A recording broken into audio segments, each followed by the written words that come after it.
¿Cómo debo gestionar mis ahorros? ¿Qué hago con el dinero que tengo? ¿Cuánto debo ahorrar? En este vídeo te voy a enseñar cómo debes ahorrar y gestionar tu dinero para que consigas tu fortaleza financiera. Ponte cómodo que empezamos. Antes de preguntarnos cómo debemos gestionar nuestros ahorros, tenemos que saber qué cantidad mensual de nuestros ingresos debemos destinar al ahorro, independientemente de la cantidad de ahorro que hayamos acumulado hasta este momento. Entonces, ¿cómo debemos distribuir nuestros ingresos? Por lo general, de forma mensual deberíamos destinar un 50% de nuestros ingresos a cubrir nuestras necesidades básicas. En esta categoría incluiremos los gastos de vivienda, para pagar el alquiler o la hipoteca, gastos de alimentación, gastos de salud, pago de facturas como los consumos de luz, agua o telefonía y el pago de deudas adquiridas para comprar, por ejemplo, un coche o un televisor. Aunque este tipo de gastos no son una necesidad, si ya los hemos adquirido, debemos efectuar su pago. Por eso los englobamos en esta categoría. Por otra parte, debemos destinar un 30% de nuestros ingresos a cubrir nuestros gastos personales. Aquí debemos englobar nuestros deseos. Algunos ejemplos serían irse de vacaciones, comprar ropa nueva diferente a la que ya usamos, ir a un restaurante. Esto sería un deseo ya que podemos comer la comida que hemos comprado para satisfacer nuestras necesidades básicas, realizar actividades de ocio como ir al cine o comprar tecnología, como por ejemplo un teléfono móvil. Por último, debemos destinar el 20% de nuestros ingresos mensuales al ahorro. Es importante que nos esforcemos en intentar conseguir que como mínimo el 20% de nuestros ingresos se conviertan en ahorro, para tener una buena salud financiera. Obviamente, cuanto más seamos capaces de ingresar, mayor cantidad de dinero podremos destinar al ahorro. Si podemos ahorrar más del 25% de nuestros ingresos, será una señal financiera muy positiva. Por el contrario, si no llegamos al 20%, deberemos ponernos como objetivo alcanzar esta cifra para mejorar nuestras finanzas. Como conclusión, podemos decir que es muy importante que conozcas cómo distribuyes tu dinero, con el fin de que puedas ajustar tus gastos según la regla del 50-30-20 que acabamos de ver. Recuerda que cuanto mayor sea tu capacidad de ahorro, mejor será tu salud financiera. Una vez que conocemos cuánto vamos a ser capaces de ahorrar mensualmente y el ahorro del que disponemos actualmente, ¿cómo gestiono todos esos ahorros? Debemos establecer un plan de ahorro dividido en 6 fondos, algunos de los cuales puede que no los necesitemos y otros los podremos agrupar. Vamos a detallar los diferentes tipos de fondo que debemos tener en cuenta. 1. Fondo de planificación. Este fondo lo debemos crear si vamos a afrontar algún gasto importante en los próximos meses. Si, por ejemplo, tenemos pensado comprar un coche o una vivienda dentro de un año, debemos guardar en este fondo la cantidad del dinero que vamos a tener que asumir para afrontar este gasto. De esta manera, dicha cantidad quedará reservada y no podrá ser destinada a ninguno de los otros fondos. Si no tienes ningún gasto importante planificado para los próximos meses, no debes crear este fondo. 2. Fondo de emergencia. Debemos disponer de un fondo que cubra eventos inesperados, de tal forma que podamos afrontarlos sin comprometer nuestra estabilidad financiera. Así, si sufrimos un accidente, nos diagnostican una enfermedad o si alguno de nuestros bienes sufre daños graves, tendremos un fondo que cubra cualquiera de las contingencias que puedan surgir. 3. Fondo de seguridad o desempleo. También debemos disponer de un fondo que permita cubrir nuestros gastos englobados en la primera categoría, es decir, los gastos de necesidades básicas por un periodo de 6 a 12 meses. Teniendo este fondo, si por ejemplo nos quedáramos sin empleo, podríamos cubrir todos nuestros gastos teniendo la tranquilidad de que disponemos de un amplio margen de tiempo para poder organizarnos laboralmente sin que nuestras finanzas sufran. 4. Fondo de provisiones. En este fondo incluiremos todos los gastos que pagamos semestralmente o anualmente. Algunos ejemplos de gastos de este tipo son el seguro de la casa, el seguro del coche, el impuesto de circulación de vehículos o el impuesto sobre nuestros inmuebles y propiedades. Si eres disciplinado, puedes agrupar el fondo de emergencia, que cubre eventos inesperados, con el fondo de seguridad o desempleo y el fondo de provisiones que acabamos de ver. Para ello, tendrías que sumar el dinero que necesitas para cada uno de los fondos y agruparlo todo en uno. Si, por ejemplo, quieres tener un fondo de emergencia con $5.000, un fondo de seguridad o desempleo de $10.000 y un fondo de provisiones de $2.000, puedes agruparlos en un único fondo de $17.000.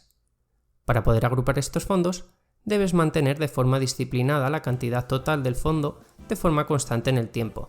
Es decir, que si coges $2.000 para pagar provisiones, debes volver a ingresarlos en el menor tiempo posible. Si no eres capaz de mantener este hábito, te recomiendo que lo hagas de forma separada en 3 fondos distintos. 5. Fondo de inversión.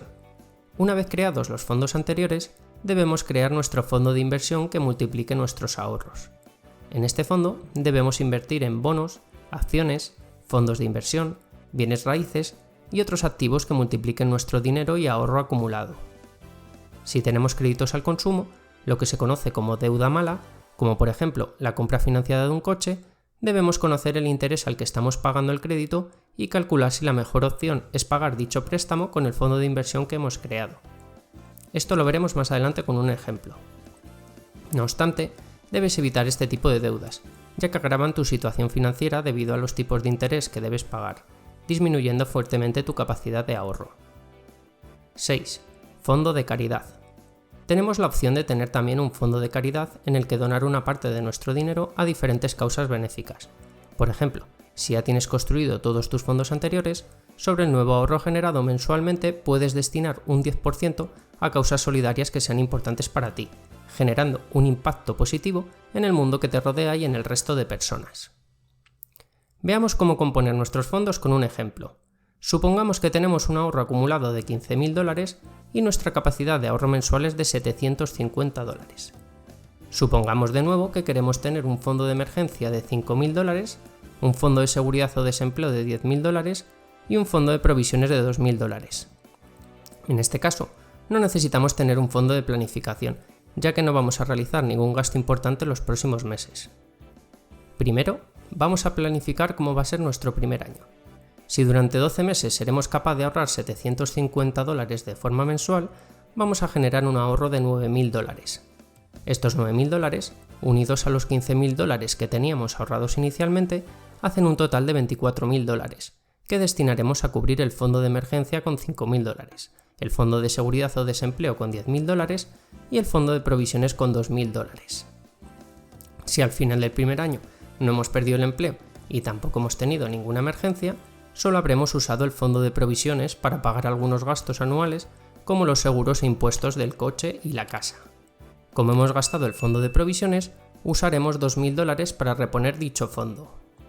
Con lo cual, al final del primer año, hemos usado los $15.000 de ahorro inicial más los $9.000 generados por el ahorro mensual de $750, en total $24.000 de la siguiente manera: $5.000 para cubrir el fondo de emergencia, $10.000 para cubrir el fondo de seguridad o desempleo, $2.000 que hemos pagado por el fondo de provisiones y $2.000 adicionales que hemos utilizado para reponer este fondo de provisiones.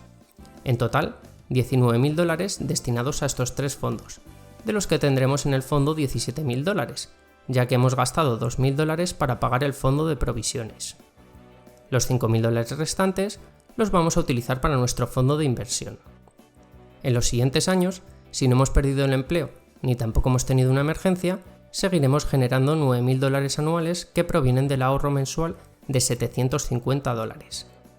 Como todos los años tenemos que reponer $2.000 del fondo de provisiones y además queremos donar $1.000 de forma anual, destinaremos $6.000 anuales al fondo de inversión todos los años si no tenemos que reponer ni el fondo de emergencia ni el fondo de seguridad o desempleo. Con nuestro ahorro al final del primer año de $5.000 y las aportaciones anuales de $6.000 que acabamos de ver, en 20 años habremos ahorrado $119.000. Pero como se trata de un fondo de inversión, todo este dinero lo hemos estado invirtiendo. Si no tenemos conocimientos de inversión, podemos invertir de forma pasiva en un fondo cotizado ETF del S&P 500, que representa las 500 empresas más grandes de Estados Unidos. Estos fondos cotizados o ETFs han tenido una rentabilidad media desde 1927 hasta la actualidad de aproximadamente un 8% anual. En nuestro ejemplo, durante 20 años habríamos generado $119.000 de ahorro que invertidos en un ETF del S&P 500 se habrían convertido en la friolera de $300.000. Si somos capaces de aumentar nuestros ingresos a lo largo del tiempo, podremos generar un mayor ahorro y, en consecuencia, multiplicar las cantidades que hemos visto en este ejemplo. Recuerda que el contenido de este vídeo tiene carácter meramente educativo y no constituye ninguna recomendación de inversión. ¿Y si tengo un crédito al consumo? ¿Cuándo me conviene pagarlo? Pues depende de la tasa de interés del crédito.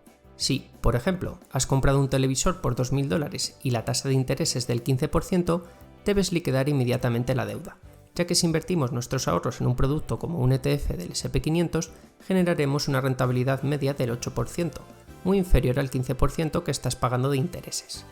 Si por el contrario el televisor está financiado sin intereses, podríamos no pagar la deuda y usar ese dinero para invertirlo. No obstante, te recomiendo pagar las cosas al contado y tener el menor número de deudas posibles. ¿Y tú? ¿Tienes establecido un plan de ahorro por fondos? ¿Destinas al ahorro un 20% de tus ingresos? Déjame tu respuesta en los comentarios. Si te ha gustado el vídeo, suscríbete, dale a like y comparte el vídeo con alguien que quiera prosperar tanto como tú. Y ya sabes, inversión, ahorro y finanzas para conseguir tu fortaleza financiera.